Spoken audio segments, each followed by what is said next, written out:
Ben neye iman ediyorum biliyor musunuz kardeşlerim? En büyük yeminimle yemin ediyorum. Vallahi ve billahi. Yerlerin göklerin Rabbi Allah'a yemin olsun. İman ederek söylüyorum.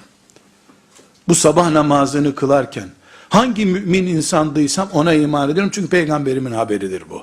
Sallallahu aleyhi ve sellem. Kudüs'te ümmeti Muhammed'in halifesi olacak. Bütün dünyaya talimatlar oradan gidecek. Bu çilesi ümmetin bitecek Allah'ın izniyle.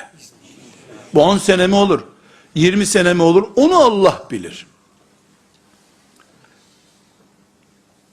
Dileriz Rabbimizden de. O gün vasıta bulunamayacağı için, uçaklar dolu olacağı için, İnşallah 2 hafta öncesinden, 3 ay öncesinden yürüyerek gidip orada cuma namazı kılacağız inşallah.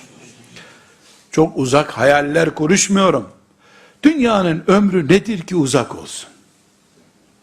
Ama bir insan elbette kendinden ibaret zannederse hayatı, senin yaşamadığın olmadı demektir o zaman. İnsansan bütün insanlığı dert edersin. Ümmeti Muhammed sen ümmetin bir parçasıysan, ümmetinin elde ettiği senin elde ettiğin olur zaten.